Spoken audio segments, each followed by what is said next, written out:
we're always thinking ahead and we're never getting comfortable. So like every time we travel, or even sometimes we travel just for that, we're still going to all the best donut shops, all the best coffee shops. We're tasting it. We're like comparing it against our donuts. We're doing a lot of stuff all the time to make sure that we're the best, and we're still the best, and we'll continue to be the best, because it's like you can't get comfortable. If you think your product's the best, you're like, yeah, I'm good, I'm gonna kick back, you're done.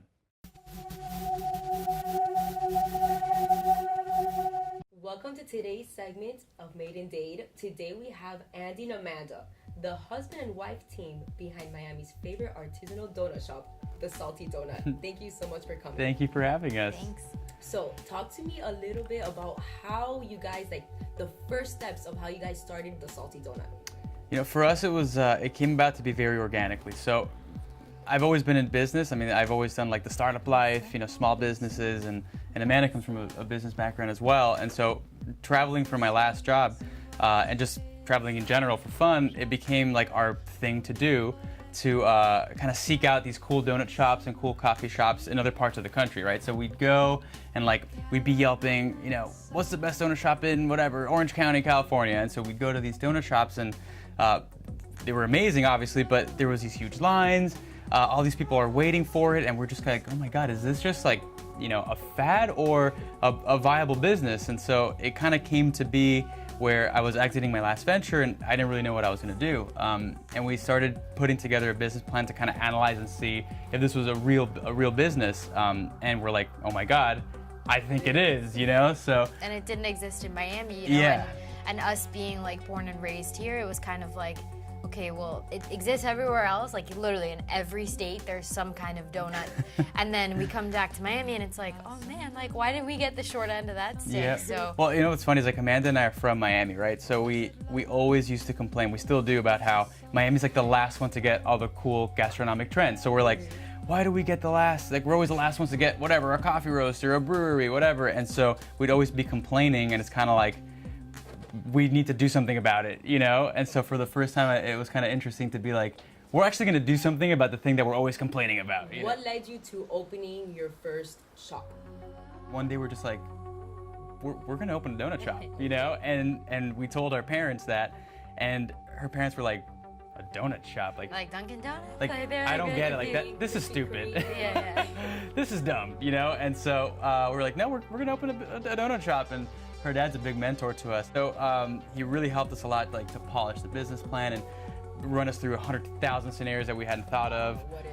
What ifs. And so like we end up with like 100-page business plan with like, you know, forecasted P&Ls and forecasted statement of cash flows for 3 years. And like, it was intense. Yeah. He put us through the ringer. But I think that's one of the reasons that it's been successful, is because we kind of thought of, you can never think of every scenario that's going to happen, but we exercised and went through so many different scenarios when we were writing our business plan that it really helped. So we signed a lease in the Wynwood Arcade, and then I think halfway through the project or something, the building, like half of it collapsed or something. So they basically had to start all over again, and it was supposed to be open for Art Basel, and then it ended up opening like a year past the date. So it was kind of through the process we were like, okay, we are set, like we are ready to go, like we're dying to do this, and we knew like it was now or never. And we had been practicing all our recipes and stuff already for like 6 months. So we had like all the donuts we wanted to make, the recipes for them. We had tasted them all, critiqued them all. Like we were ready to go. Yeah, and then did other people taste them as well? Did they tell you? Well, just our family. We did like focus groups, so we'd do like our friends and our family, and we'd do like blind tastings. We were insane. We would overnight donuts from like our favorite donut shops across the country. Right. We like have either Postmates or like our friends that live there pick them up and overnight them to us via FedEx, and we'd be like, blind taste test, XYZ donut shop from Southern California versus ours, you don't know which one it is, blindfold everybody and taste. Yeah. And then be like, oh, I like this better about this, I like that better, and it was like, it was intense. A lot of preparation. So the building was really delayed, and we were like, okay, we have to do something, and that's when we started our pop-up. And like it was just basically the lot right across the street from where our final location was going to be, because luckily the landlord also owned that. Like it was basically a parking lot that we like converted. Not basically, it was a parking lot. It's a parking lot. We put like I see a lot of parkings. There's no complaints there. No. We like had some gravel put down, a couple tents, picnic tables. Made it cute. It was a little weird, but we made it work because we knew like we had to do it. And we were just hoping that like everybody would accept this weird little like parking lot situation. With like a 1950s trailer. I love our trailer, but it's just like our store is very about community. Like our whole brand is very about community. So it's like we have a communal table and a communal bar, and it's like we forced people to sit together, and it's like it's an it's not like a normal thing because everybody wants their space, but we're like nope. Like Miami needs more co-working community aspect. So everybody in the store is gonna sit in the same damn table, and so people loved it. And like even like you were saying earlier, people waiting in line, it's like an experience. You know, like people are waiting in line and they're making friends and. Literally, we've heard people come back another weekend with the people that they met in line the week before. Like it's incredible. So like we've created this like crazy atmosphere where people like they want to be at the store because they feel good being there. Like they don't feel intimidated. They don't feel like they don't belong. It's like you could be a grandma or you can be 16 with like you know a punk rocker, and like you're gonna feel welcome and you're gonna feel good being at our store. You know, which is really important to us. That's amazing. So besides the obstacle that you guys had to overcome with the construction of the building, is there anything else that you guys like had to like take aback and really, you know, something that like made you realize that okay, we have to like think about like a hardship or something that you can talk to us about? It's honestly, not to be cheesy, but it's like on a weekly basis. Like it's always something, some bigger than others, but I think that's where having a lot of experience in small business really helped.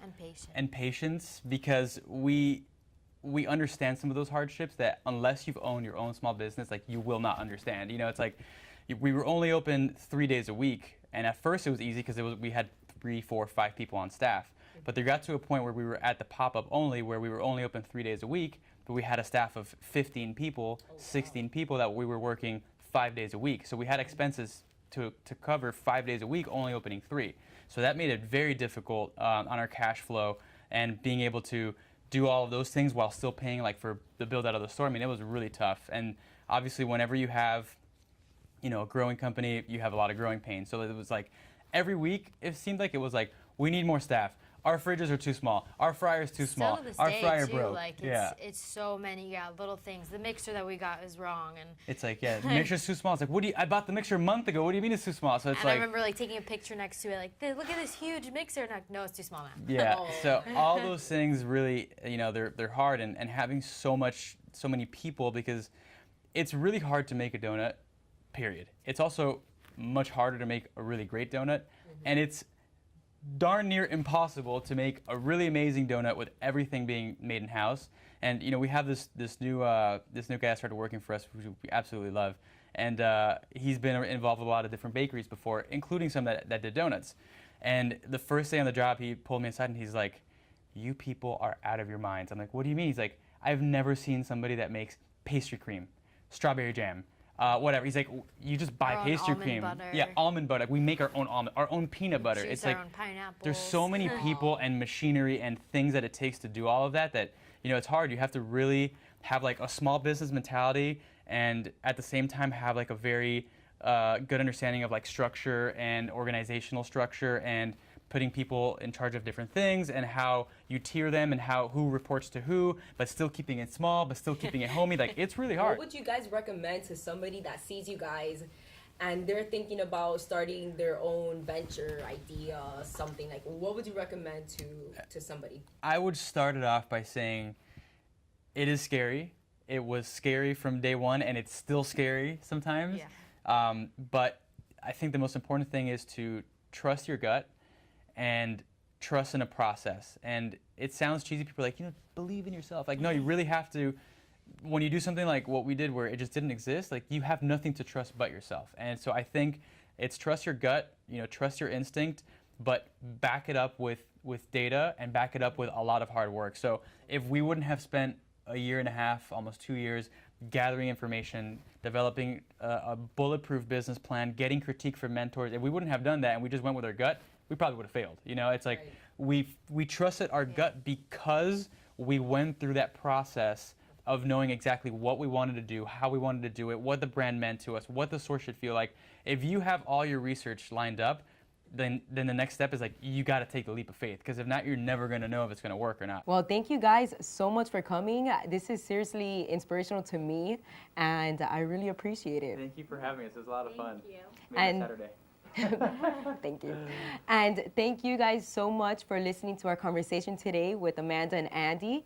I hope you enjoyed it as much as I did. Please remember to put some comments, some feedback on our YouTube channel, and make sure to stay tuned. Thank you.